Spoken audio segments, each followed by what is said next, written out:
I arrived in his town on a bus that smelled like old coffee and winter coats, the kind of ride where people talk to the window instead of each other.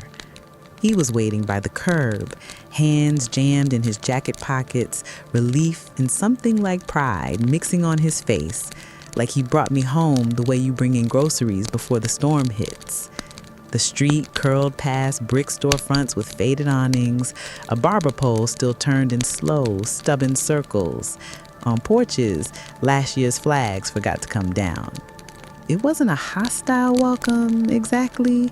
It was the other kind, the one that measures how you fit without saying it out loud. At the supermarket, a greeter said welcome in the same tone you'd use to close a cabinet carefully, and a woman hovering near the self-check asked where we were visiting from. "We live here now," I said, and she smiled the warm, puzzled smile of someone who's already categorized you and now has to move the label. My last name didn't match the plaques downtown. My skin didn't match most of the faces on the Little League posters. I told myself not to read into it. I told myself small towns take time. He kept saying it too. You're overthinking. People are just curious. He had grown up on these streets, played Friday night football under the same lights that still buzzed over the field, knew which gas station gave teenagers free sodas if they asked nice. He honked at the guy in the feed store and got a two-finger salute back. I carried a suitcase that squeaked on one wheel and a new key that didn't yet know my hand. Our apartment was a second-floor walk-up with thin walls and a view of the laundromat's neon open sign. The first night, I lay awake listening to the washers thump and the ice machine cough. And I told myself this was what starting over sounded like. In the morning, I tried to memorize the route to the diner where I had applied because knowing the turns felt like claiming something. When a barista asked why I was from, I laughed too brightly and said, "Here, now." The word now landed in my mouth like a marble, smooth, heavy, and hard to swallow. The diner was a squat building with peeling paint and windows clouded by years of steam and cigarette smoke from a time before the ban. Inside, the air smelled of bacon fat and burnt coffee, the kind of scent that clings to you no matter how many showers you take. On my first day, I stood behind the counter in a stiff uniform, my name tag still warm from the printer. The regulars sat in their assigned seats, unofficial, but everybody seemed to know them. Some greeted me with a polite nod, others with the polite kind of glance that starts at your hair and ends at your shoes, as if they were inventorying a stranger's worth. The older waitress, Cheryl, leaned close between orders and said, "Don't take it personal, hon. Folks here just stick to what they know." She smiled like it was meant to be comforting, but I heard the truth in it. Whatever they knew, it wasn't me. I poured coffee into chipped mugs, careful not to spill, careful to sound cheerful without sounding fake. Tips were small, sometimes just loose change stacked under the saucer. Cheryl said it was normal for a new face, but I'd seen her walk away with folded bills. At the end of the shift, I washed my hands twice, but the smell of grease and fryer oil stayed. That night, he asked how it went. I told him about Cheryl, about the regulars, about the way my thank yous floated in the air without landing. He laughed, said I was too sensitive, that people here were salt of the earth. I wanted to believe him. I wanted to think the stiffness would fade once they saw I was staying. But lying in bed, I realized I wasn't sure which would happen first, me becoming one of them or me disappearing into the background so completely they'd stop seeing me at all. Weeks passed, and the routine began to stitch itself into my days. Up before sunrise, a walk through streets still damp from the night's rain, the smell of wet pavement and distant wood smoke following me to the diner. I learned which regulars wanted their coffee before they spoke, which ones pretended to read the paper but were really listening to every conversation. I learned that Cheryl never forgot an order and that the cook, Frank, had been there longer than most of the buildings outside. And I learned that some customers looked through me the way you looked through a storefront window at something you'll never buy. It was subtle. The way a smile landed on Cheryl before sliding past me. The extra seconds a hand would hold her change while mine was dropped into my palm without eye contact. Nobody said anything cruel. Nobody had to. The differences stayed in the air like static, felt more than heard. At home, I mentioned it once, testing the waters. He sighed, said, "You've got to stop making everything about that. People here are just reserved." But reserved didn't explain why Cheryl got called sweetheart and I got called ma'am in a tone that closed the conversation. One rainy Tuesday, a man I'd served every morning for 3 weeks asked if I was here visiting family. When I said no, he looked at me for a long moment, like I'd failed some unspoken quiz. "Huh," he said, and went back to stirring his coffee. That night, as I lay in the dark listening to the hum of the laundromat sign, it occurred to me that I could disappear tomorrow and most of the town wouldn't even notice, except maybe to wonder who'd be bringing their coffee. And the thought wasn't sad so much as it was clarifying. By the second month, the town's rhythm was predictable, almost to the hour. The same trucks idled outside the diner at 7. The same mothers came in after school drop-off. The same old men argued politics from the corner booth. Predictability should have been comforting, but it left me feeling like I'd stepped into a play where everyone already knew their lines. Everyone except me. One afternoon, a group of women came in together, their hair perfectly set, their coats buttoned even in the warm cafe air. They filled the booth near the window, chatting in low tones that lifted only when Cheryl came by to take their order. She laughed with him, touched a shoulder here, leaned in close there. When I brought their refills later, the laughter quieted, replaced by polite nods. One of them asked, "So, where are you from?" It wasn't the question itself, it was the way the emphasis fell on "from," like the answer might explain everything about me. I said the name of my old city, and her eyebrows rose just enough to register. "Oh," she said, and turned back to the group. That night, I told him about it, hoping he'd understand why the air felt colder after moments like that. Instead, he chuckled, "You think too much. They're just making conversation." But I knew conversation was a bridge, and in this town, the plank stopped right before they reached me. I stopped bringing it up after that, not because it stopped hurting, but because I realized I was talking to someone who had never been on my side of that bridge. He belonged here, and belonging meant never having to notice who didn't. Winter came early that year, draping the town in a thin layer of frost that lingered even after the sun rose.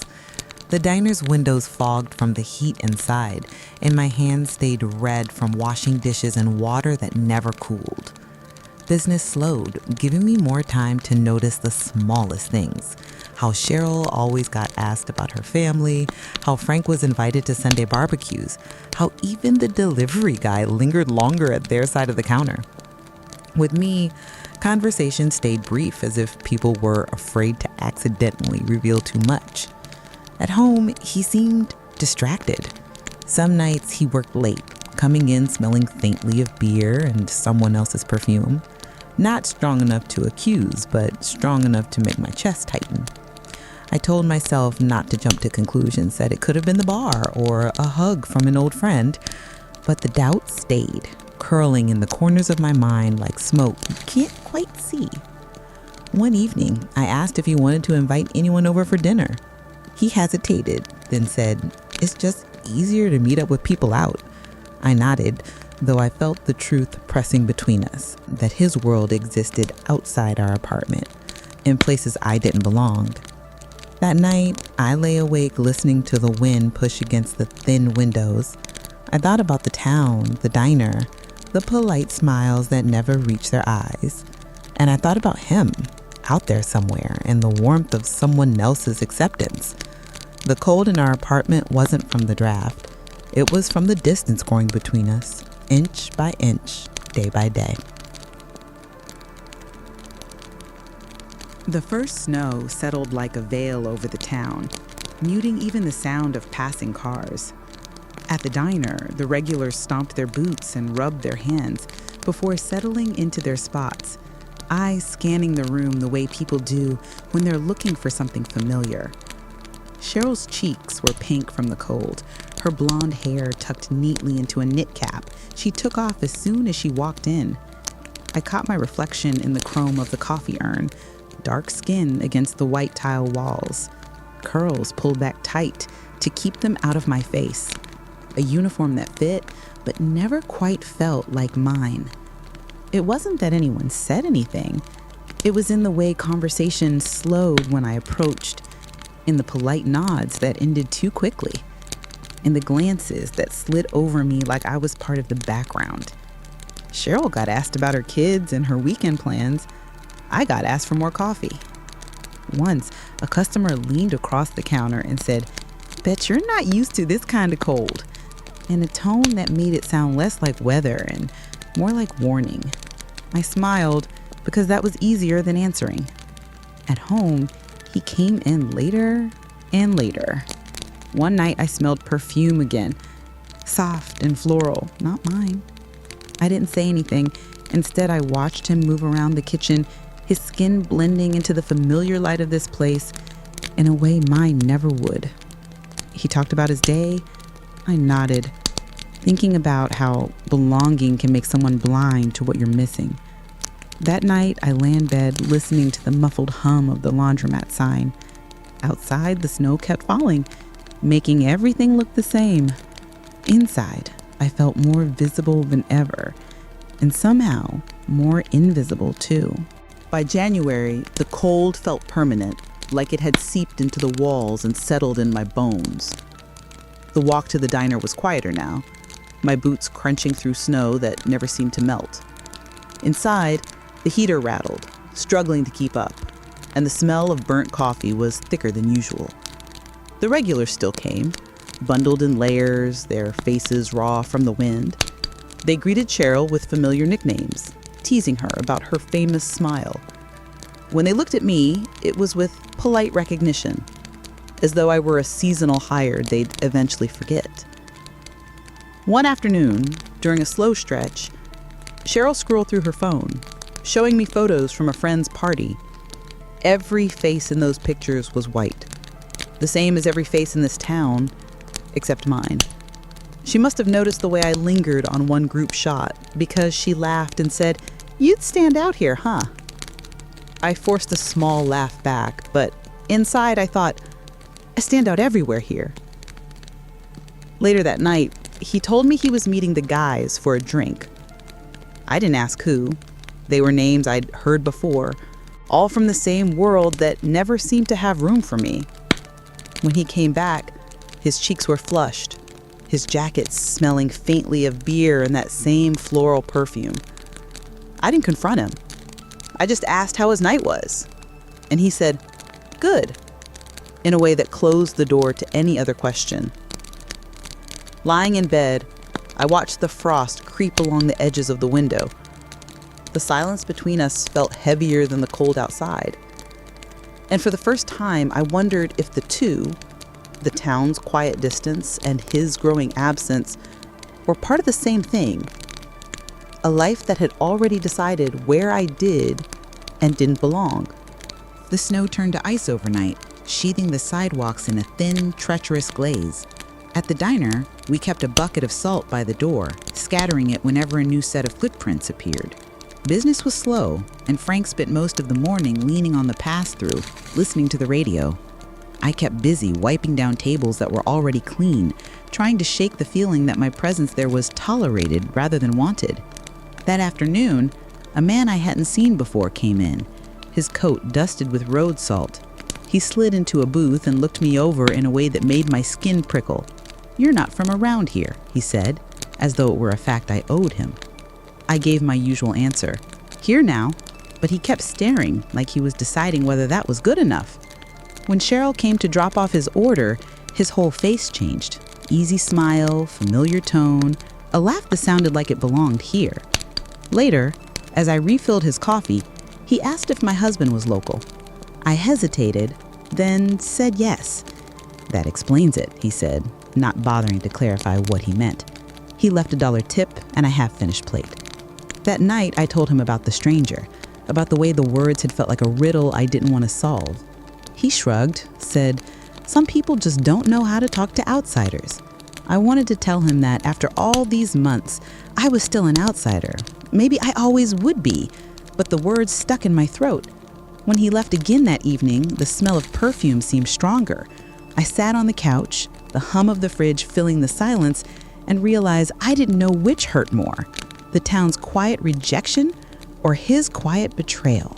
February brought longer days, but no real warmth. The snowbanks shrank into dirty piles along the curbs, revealing trash that had been buried for months. At the diner, the window stage streaked with meltwater, and customers tracked in a fine grit of salt on their boots. I worked my shifts like clockwork, but the space between me and everyone else felt wider than ever. Even the regulars I saw daily still asked questions that made it clear they didn't really see me. Where I originally came from, if my family ever visited up here, always with that same curious turned calculating expression. One slow afternoon, I caught Cheryl watching me after a table left. "You're doing fine," she said, but her voice carried the tone you'd use with someone who's hanging on by their fingertips. I wanted to tell her it wasn't the work that was hard. It was being invisible and too visible at the same time. At home, I noticed little changes. He guarded his phone more, turning the screen away when he scrolled. There were pauses before he answered certain questions, like he was editing his words mid-sentence. I told myself not to jump to conclusions, but the space between us was becoming a separate room I couldn't walk into. One night, he came home later than usual, cheeks flushed from the cold or maybe from something else. I asked if he'd eaten and he said yes, without looking at me. That small, careless answer stayed with me long after we'd gone to bed. Lying in the dark, I thought about the first night I'd arrived here, the way that town had looked under those buzzing streetlights. Back then, I'd believed I could carve out a place for myself, no matter how different I was. Now I wasn't sure if I'd been trying to belong to him, the town, or just the idea of not being alone. By March, the ice was gone, but the air still bit at my cheeks during the morning walk to the diner. The streets felt less like they were waking from winter, and more like they were stuck in the same gray day, repeated endlessly. Inside, things were no different. Same orders, same faces, same moments where the room seemed to dim when eyes turned toward me.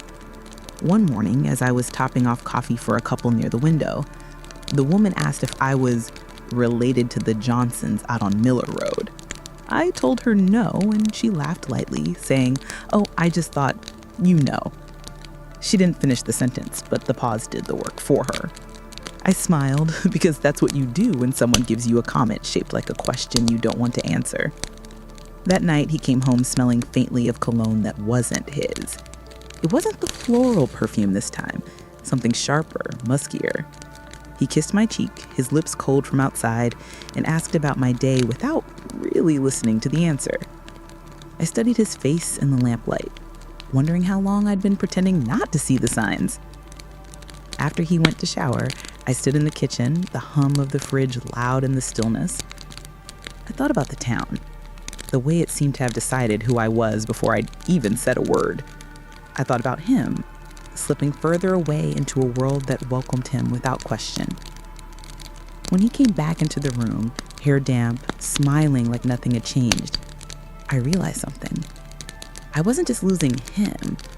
I was losing the version of myself who believed staying here would make me stronger. The thaw brought mud, and with it, a restless energy in the town.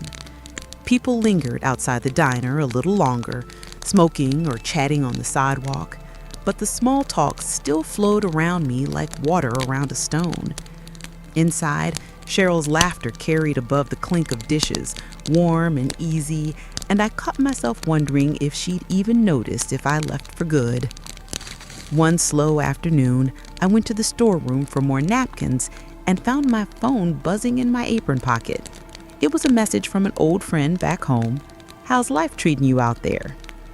I stared at it longer than I should have, not knowing how to answer without lying. I typed, "It's fine," and hit send, feeling the weight of those 2 words settle in my chest. At home that evening, he said he was heading out again, another guy's night. I watched him pull on his jacket, the same one that always came back smelling faintly of someone else's world. I asked if I could come, half expecting him to say yes. Instead, he paused, smiled a little too tightly, and said, "It's just easier if it's me tonight." After he left, I made tea and sat by the window, watching the street lights flicker on one by one. Across the road, a couple walked together, their breath fogging the air as they leaned close in conversation. I wondered if anyone here had ever seen us like that, or if we'd always looked like 2 people headed in different directions. The tea went cold in my hands before I realized I'd been staring at the same spot on the sidewalk for nearly an hour. It was the first time I admitted to myself that whatever was happening between him and someone else, it was only part of the story. The rest was here, in the quiet, in the distance, in a place that had never let me all the way in. By April, the town was thawing for real, lawns showing patches of green, kids on bikes weaving between puddles. The diner felt brighter with the sunlight streaming through the front windows, but it didn't change the way people looked past me. I moved through the motions, coffee, plates, small talk, without expecting the warmth I once hoped would come. One afternoon, I noticed Cheryl outside, talking to a woman in a red coat. They hugged, the kind of hug that says, "We've known each other forever." When the woman came in, Cheryl introduced her to everyone behind the counter. Everyone but me. Not out of malice. It was as if I simply didn't register as part of the circle. I took their order, wrote it neatly, and delivered it with a smile I'd practiced so well it didn't crack anymore. That night, he came home later than usual, his hair windblown, his voice a little too relaxed.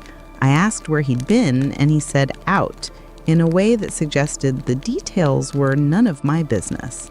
The scent that followed him inside was a mix: beer, perfume, and something warm I couldn't name. I sat at the kitchen table after he went to bed, staring at the small plant I'd brought with me from my old apartment. It had grown taller, reaching toward the thin light from the window, stubborn in a place that didn't promise much. I thought about how roots can take hold even in poor soil, but they can't change what kind of ground they're in. That night, I dreamed of leaving, packing a single suitcase, walking down the same street I'd arrived on, but this time without the weight of someone else's story pulling at me. I woke with my heart pounding, and for a moment, I couldn't tell if it was from fear or relief. May brought lilacs to the edge of town, their scent drifting in through the diner's propped open door. The regulars talked about fishing trips and high school graduations, their voices carrying the ease of people rooted in the same place for generations. I listened without joining in, aware that my own stories had no landmarks they'd recognize. One quiet morning, I stepped outside during my break, letting the sun warm my face. Across the street, I saw him, leaning against his truck, talking to a woman I didn't know. She was laughing, touching his arm lightly, the kind of touch that slips under your skin. When he noticed me watching, his smile faltered, and he said something that made her glance over her shoulder. I turned and went back inside before I could read her expression. That evening, I asked who she was. He shrugged, said, "Just someone I know," and changed the subject to what we should have for dinner. The way he avoided my eyes told me more than any explanation could have. I watched the dishes slowly that night, my hands moving through the warm water as if it could soak away the chill settling in my chest. Outside, the lilac scent still lingered, but it felt different now. Sweet and heavy, almost suffocating. Later, lying in bed, I thought about the first weeks here, when I still believed distance could be closed with effort, Now, I could see it clearly. The gap wasn't shrinking. It was growing, fed by things we didn't say and places I'd never be invited. And somewhere between the diner's polite nods and his careful lies, I had started to wonder if staying was just another way of disappearing. By June, the town was in full bloom. Flower boxes on every porch, flags hung from Memorial Day still fluttering in the breeze. The streets were busier now, filled with tourists who didn't know the unspoken rules, who smiled at me the same way they smiled at Cheryl, not realizing there was supposed to be a difference. I liked those days best when strangers came through. For a moment, I could almost believe the distance wasn't there. One Saturday, the diner was packed. I moved quickly between tables, balancing plates and coffee pots. When the door opened and he walked in, with her, the woman from the street. She wore a summer dress, pale against her skin, and sunglasses she didn't take off right away. They slid into a booth in Cheryl's section. My chest tightened as I caught fragments of their conversation. His laugh, low and familiar, hers bright and unguarded. Cheryl shot me a look, quick and unreadable, before heading over with menus. I busied myself at the counter, pretending not to see them, but every sound, the clink of silverware, the shift of their voices, cut sharper than it should have. When they finally left, she avoided my eyes entirely. That night, I didn't ask him where he'd been. I didn't have to. The truth was sitting heavy between us, bigger than any fight could contain. I made dinner in silence, and he ate like it was any other night. Later, as I stood outside on the small balcony, the air warm and thick with the scent of blooming flowers, I realized something. The betrayal wasn't just in the act. It was in how easy it seemed for him to live in two worlds, one where he belonged completely, and one where I was always on the edge, watching. July arrived with heavy heat, the kind that made the air shimmer above the asphalt. The diner's fans worked overtime, pushing warm air in slow circles, and the scent of frying oil seemed thicker in the humidity. I kept my head down, focusing on the rhythm of work. Pour, serve, clear, because thinking too much made the hours stretch unbearably. One afternoon, Cheryl cornered me near the coffee station. "You okay?" she asked, her voice low enough not to carry.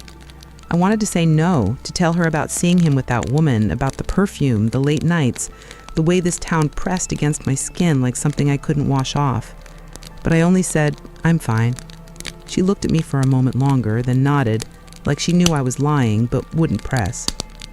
That evening he didn't come home until after midnight. I was still awake, sitting on the couch with the TV muted, the room lit only by the glow from the street lamp outside. When he walked in, his shirt was wrinkled and his eyes flicked away from mine. "Long night," he said, dropping his keys onto the counter. I didn't ask where he'd been. I'd stopped asking questions I already knew the answers to. Instead, I went to bed without a word, listening to the sound of him moving around the apartment like a stranger. Lying there, I thought about the slow erosion of things, how nothing breaks all at once. It's always piece by piece. A laugh that sounds different, a glance that lingers elsewhere, a silence that grows too heavy to ignore. And I realized that somewhere along the way, I had stopped hoping for a change. Now I was only waiting for the moment when there would be nothing left to hold on to. The 4th of July came with the usual small-town parade. Fire trucks with kids waving from the back, a marching band that played just off-key enough to be charming. The diner closed early so everyone could join the festivities. I stood on the sidewalk with a paper cup of lemonade, watching couples and families fill the street, their laughter rising above the hum of conversation. He was there too, somewhere in the crowd. I spotted him near the food stalls, talking to her. She wore a red sundress this time, her hair catching the late afternoon light. They stood close, heads tilted toward each other, like the rest of the world had faded away. I could have walked over. I could have said something. Instead, I turned and slipped into the crowd, the noise and color swallowing me whole. Back at the apartment, the muffled booms of fireworks echoed through the open window.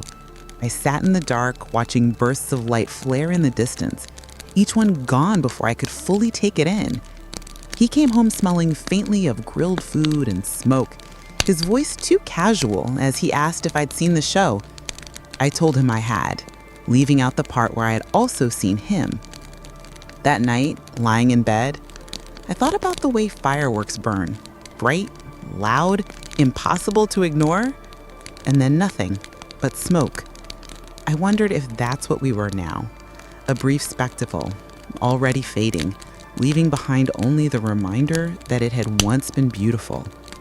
And for the first time, I started to picture the rest of my life without him in it. The image was sharp, almost startling in its clarity. Not freedom exactly, just a quiet space where I could finally hear my own thoughts. By late July, the heat had turned oppressive, pressing down on the town like a weight no one could shake off. Even the mornings felt heavy, the air already thick before the sun was fully up. At the diner, the regulars complained about the weather between sips of iced tea, their voices slow and lazy. I moved through the motions, my body there, but my mind elsewhere. One afternoon, during the lull between lunch and dinner, I caught my reflection in the front window. The sunlight showed everything: the tired set of my shoulders, the faint shadows under my eyes, the uniform that felt more like armor than clothing.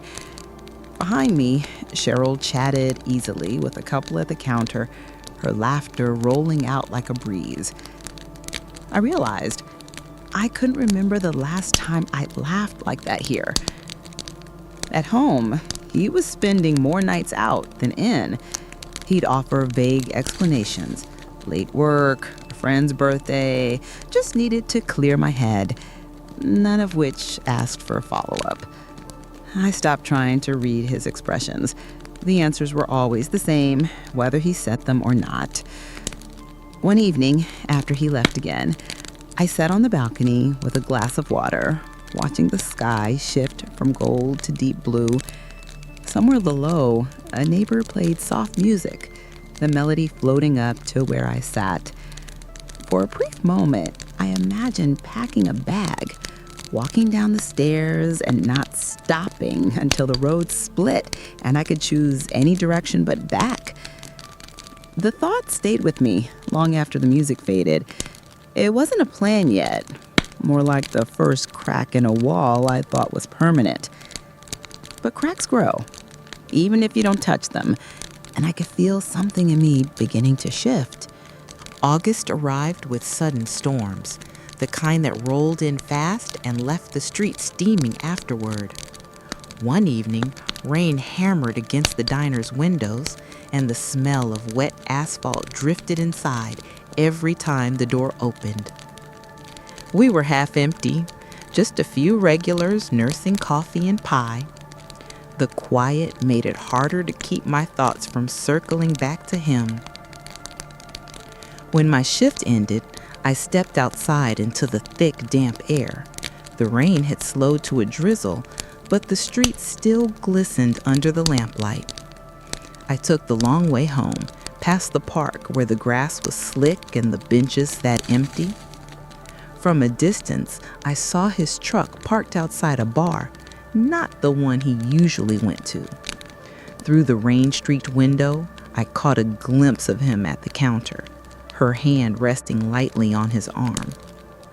I stood there for a moment, my shoes sinking slightly into the wet ground, the scene framed like a photograph I'd never be able to forget. I didn't go inside. I didn't make a scene. Instead, I turned and walked away, my steps slow, as if my body needed time to understand what my mind already knew. When I got home, I hung my damp jacket on the back of a chair and sat in the quiet. The apartment felt smaller than ever, the walls holding in more than just air. I realized I wasn't waiting for proof anymore. I had it. And yet, the ache in my chest wasn't from the betrayal alone. It was from knowing that somewhere along the line, I'd let myself believe this was the best I could do. The rain picked up again outside, tapping against the windows like a reminder I couldn't ignore. Something had to change, and this time, I knew it had to start with me.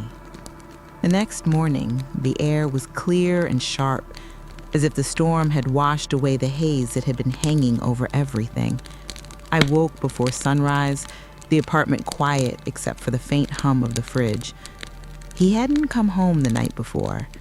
I didn't bother checking my phone for an explanation. Whatever words were waiting there wouldn't matter. At the diner, I moved through the shift on autopilot, the motion so practiced they barely needed thought.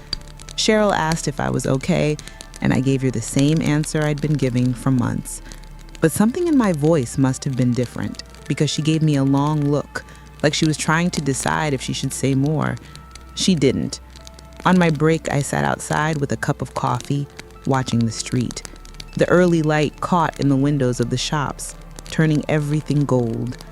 For the first time, I let myself imagine this scene without me in it. No one at the counter who didn't quite belong, no forced smiles, no quiet judgments. The picture felt lighter somehow, and I realized that maybe the absence wouldn't just be theirs to adjust to. Maybe it could be mine to claim. When I got home, he was there, asleep on the couch. His shoes were still on, his jacket crumpled beside him. I stood in the doorway for a moment, waiting for some rush of anger or sadness. It didn't come. Instead, there was a steady, almost frightening calm. I went to the bedroom, opened the closet, and pulled down my old suitcase. It still smelled faintly of my first apartment, of the life I'd had before this one. I set it on the bed and unzipped it, the sound loud in the stillness. For the first time in months, my next step felt certain. I didn't start packing right away. Instead, I sat on the edge of the bed, staring at the empty suitcase. It felt like a question waiting for an answer, one I'd been circling for months. Outside, the cicadas were loud in the thick August air, their constant hum somehow matching the restless energy under my skin. When he finally stirred in the living room, I stayed quiet. I listened to the shuffle of his feet, the creak of the fridge door, the sound of him pouring a drink. No apology, no explanation, just life continuing as if nothing had happened. That was the clearest answer of all. At the diner, I kept my decision tucked away like a secret only I could hear. I smiled when needed, refilled coffee, let the conversations wash over me without sticking. Cheryl mentioned an upcoming staff barbecue, but her voice trailed off when she saw my face. "You probably have other plans," she said softly. I didn't correct her. That evening, I took the suitcase down again. This time, I started small. A pair of jeans, a stack of shirts, my favorite mug wrapped in a towel. With each item, the air in the room seemed to change, lighter somehow, like the space was already shifting to make room for the absence I was preparing to leave behind. I didn't know where I was going yet. That part didn't scare me anymore. What scared me was staying, waking up in the same place with the same people, carrying the same quiet ache that had been hollowing me out day by day. When I zipped the suitcase closed for the night, I left it by the door. Just the sight of it there made something inside me feel taller, stronger. For the first time in this town, I was holding the pen in my own story. The next morning, I woke before the alarm. The pale light of dawn spilling across the floor and catching on the suitcase by the door. It didn't feel like an object anymore. It felt like a promise. He was still asleep on the couch, one arm thrown over his eyes. I moved quietly, making coffee, the smell filling the small apartment. I sat at the table, sipping slowly, thinking about how I'd arrived here months ago with all my belongings in that same suitcase. Back then, it had been heavy with hope. Now it was lighter, but the weight it carried was different. Possibility. At the diner, I noticed everything more sharply, as if I were seeing it for the last time. The chipped corner of the counter, the way the sunlight hit the chrome napkin holders, the faint smell of grease that never left my clothes. Even the regulars' polite nods felt softer, as though my decision had somehow made the air between us easier to breathe. On my break, I took a short walk, passing the park where the grass was worn in the same paths children had made all summer. The scent of late roses hung in the air, sweet and fading. I realized that in another life, I might have stayed. I might have found a way to make peace with the distance, to smooth over the cracks. But that wasn't the life I wanted anymore. When I came home, the suitcase was still there, waiting. He glanced at it but didn't ask. Maybe he already knew. Maybe he'd seen the moment I'd stepped out of his world, even if I was still standing in the same room. That night, I left the suitcase unzipped, ready for the rest of what I take. I fell asleep knowing the next dawn wouldn't just be another morning. It would be the start of the road out. The day I decided to leave for good started like any other. Eggs frying in the diner's kitchen, the clatter of plates, the low murmur of conversation. But inside, I felt a steady hum, a quiet readiness I hadn't known in months. Every movement, pouring coffee, wiping a table, counting change, felt like part of a long goodbye. During the afternoon lull, Cheryl leaned against the counter and asked, "You ever think about going back wherever you came from?" Her tone was casual, but her eyes stayed on mine, searching. I hesitated, then said, "I've been thinking about it a lot lately." She nodded slowly, like she'd been expecting the answer. "Sometimes leaving is the only way to stay yourself," she said, and walked away before I could reply. When my shift ended, I took the long way home, passing the streets that had once felt new and full of possibility. Now they looked the same, but I saw them for what they were, familiar walls closing in. At the apartment, he was on the phone, his voice low, turned slightly away from me. I didn't try to hear the words. They didn't matter anymore. I went to the bedroom, opened the suitcase, and began filling it with the rest of my things. The sound of hangers sliding on the closet rod felt loud in the quiet apartment. I moved carefully, folding each piece of clothing with a strange mix of sadness and relief. When I was done, I zipped it closed and set it by the door again, this time with the handle up, ready. The air felt different, lighter, sharper, like I'd already stepped outside. I didn't know where I'd sleep tomorrow night, but for the first time in a long time, the uncertainty felt like freedom. That night, I barely slept. I lay in the dark, listening to the low hum of the refrigerator, the occasional car passing on the street below. Every sound felt amplified, as if the apartment already knew I was leaving. He came to bed late, his weight sinking into the mattress without a word. I kept my eyes closed, my breathing steady, pretending to sleep. When dawn came, the light spilling through the blinds felt sharper, cleaner. I got up quietly, moving through the small space one last time. The mug I always use for coffee, the plant on the windowsill, the faint dent in the couch cushion where I always sat. Tiny markers of a life that had never fully been mine.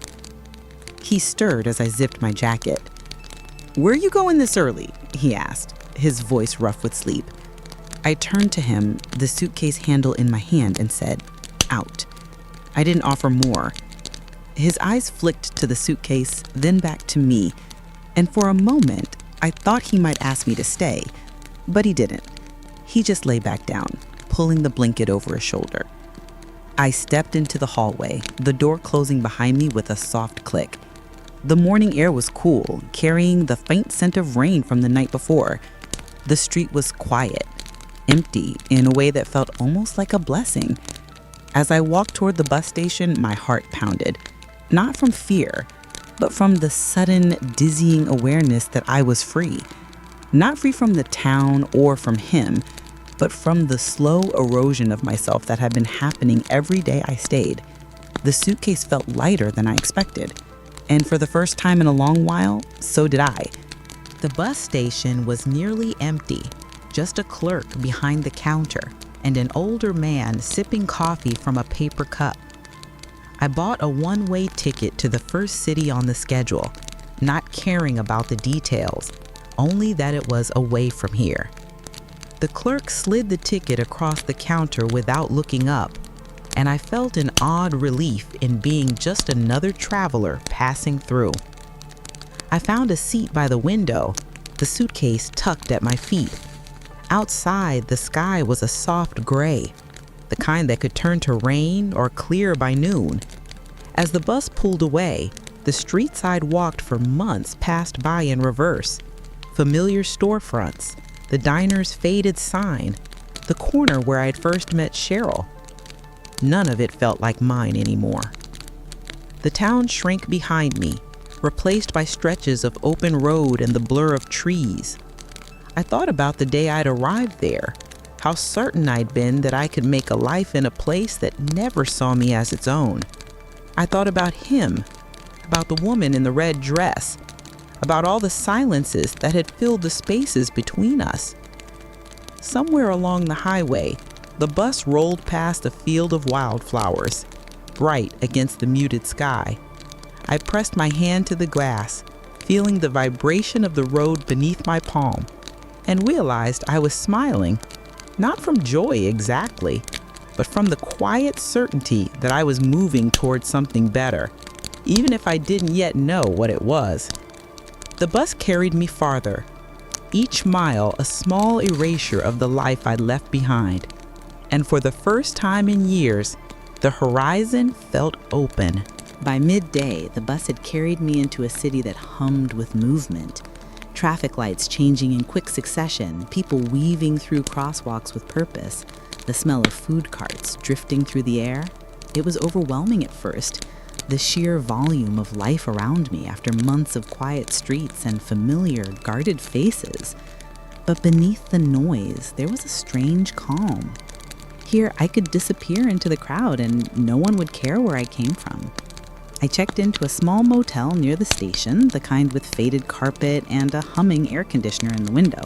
The room was nothing special, just a bed, a table, and a lamp with a shade that tilted slightly, but it felt like a clean slate. I set my suitcase down and sat on the bed, letting the stillness wrap around me. For the first time, I let myself imagine what came next. Maybe I'd find work in a cafe or bookstore. Maybe I'd take night classes. Or maybe, for a little while, I'd just rest and let the noise in my head settle. There was no one here to measure my worth, no invisible line I had to keep from crossing. That evening, I walked a few blocks to a small diner, not so different from the one I'd left, but here the waitress smiled without the polite distance I'd grown used to. She asked where I was from, and when I gave a vague answer, she just nodded and moved on. No follow-up questions, no lingering glances. Back in my room, I sat by the window watching the neon sign outside flicker on. The city buzzed beyond the glass, alive in a way that made me feel like maybe I could be alive again too.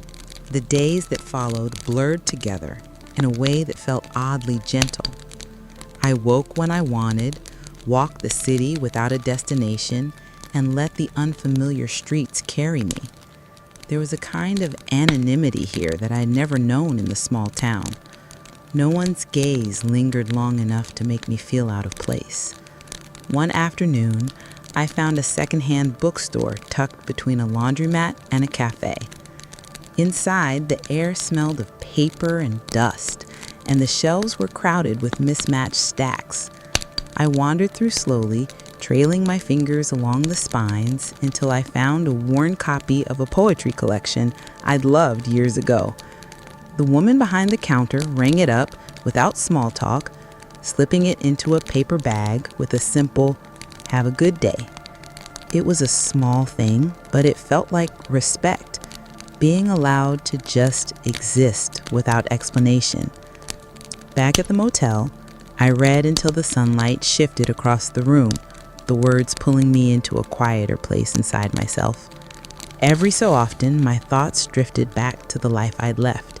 The diner, Cheryl's knowing looks, the way he'd stopped meeting my eyes.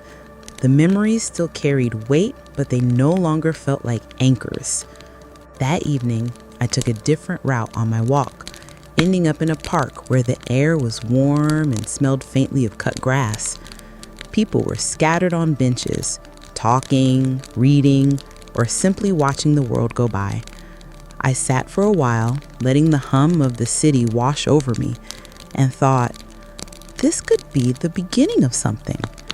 For the first time in years, the thought didn't scare me. A week later, I found work at a small cafe just a few blocks from the motel. The owner, a middle-aged woman named Marcy, interviewed me in a corner booth over coffee. She didn't ask for a long backstory, just if I could handle early mornings and if I liked people. I told her yes to both, and that was enough. The first shift felt strange, my hands remembering the rhythm of serving, but in a place where the faces were all new. Customers greeted me without hesitation, their eyes holding no trace of that quiet calculation I'd grown used to. Here, I was just the woman bringing them coffee, not a puzzle to be solved. Marcy worked alongside us, moving between tables with an ease that came from years of doing the same thing. During a lull, she leaned against the counter and said, "You've got a calm about you. People like that." I almost laughed. It had been a long time since anyone had described me that way. After work, I stopped by the park again. The same warm air, the same scent of grass, but now it felt different, like a place I belonged simply by choosing to be there. I sat with my book, letting the afternoon pass without hurry, and for the first time in a long while, I didn't feel the need to be anywhere else. Walking back to the motel, I passed a shop window and caught my reflection. The tiredness was still there in my eyes, but beneath it was something steadier. Not joy exactly, more like the quiet assurance that I was no longer living in someone else's story. I didn't know how long I'd stay in this city. Maybe weeks, maybe years. But the thought didn't fill me with dread. It felt like freedom. By the second week at the cafe, the routine began to feel like mine. I learned the regulars' orders, a tall black coffee for the man who always read the paper, chamomile tea for the woman who brought her knitting. They learned my name without hesitation, said it easily, like it had always belonged here. That small courtesy, something I'd once taken for granted, felt like a gift now. One afternoon, during my break, I sat outside at a small table with an iced coffee. The sun was warm on my skin, and the street was alive with the sound of footsteps and distant music from an open shop door. A thought slipped in quietly. This is what it's like when the world isn't watching you through a narrow lens. It startled me how quickly I began to feel the difference. That evening, back in my motel room, I unpacked the suitcase for the first time since I'd left. I hung my clothes in the narrow closet, lined my books on the nightstand, placed my favorite mug by the coffee maker. It was still temporary, but it felt like staking a small claim in the world again. I thought about the town I'd left, the peoples whose eyes had always measured me, the man whose lies had worn me down. None of it felt close anymore, even though the memories still existed. They were just that, memories, not my present and not my future. As the sun set, the neon sign outside the motel flickered on. I watched it from my window, feeling a quiet certainty settle in my chest. I wasn't all the way free yet, but I was walking in that direction, one small step at a time. By the second week at the cafe, the routine began to feel like mine. I learned the regulars' orders, a tall black coffee for the man who always read the paper, chamomile tea for the woman who brought her knitting. They learned my name, without hesitation, said it easily, like it had always belonged here. That small courtesy, something I'd once taken for granted, felt like a gift now. One afternoon, during my break, I sat outside at a small table with an iced coffee. The sun was warm on my skin, and the street was alive with the sound of footsteps and distant music from an open shop door. A thought slipped in quietly. This is what it's like when the world isn't watching you through a narrow lens. It startled me how quickly I'd begun to feel the difference. That evening, back in my motel room, I unpacked the suitcase for the first time since I'd left. I hung my clothes in the narrow closet, lined my books on the nightstand, placed my favorite mug by the coffee maker. It was still temporary, but it felt like staking a small claim in the world again.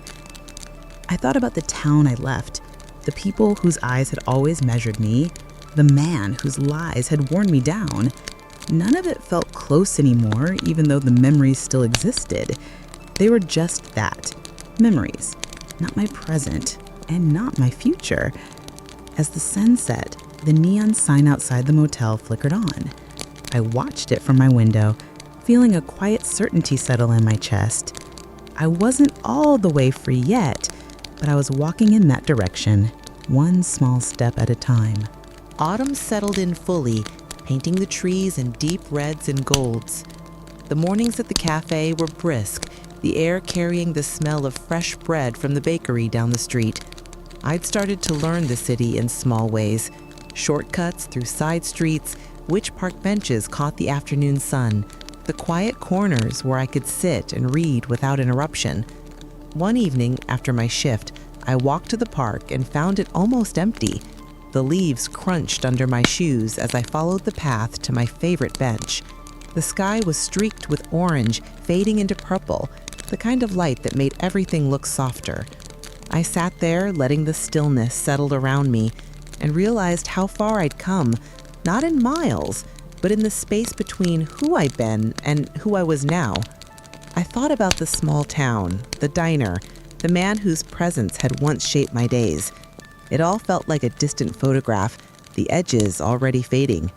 There was no anger now, only a quiet understanding. I had left because I needed to save the part of myself that still believed life could be more. The wind picked up, scattering a few leaves across the path, and I smiled without meaning to. I didn't know what winter would bring or how long I'd stay here, but the uncertainty no longer felt like a threat. It felt like possibility. When I finally stood to leave, the city lights were beginning to glow in the distance. I walked toward them with steady steps, my breath visible in the cooling air. Somewhere deep down, I knew this wasn't the end of the story, just the first chapter I'd chosen for myself. And for now, that was enough.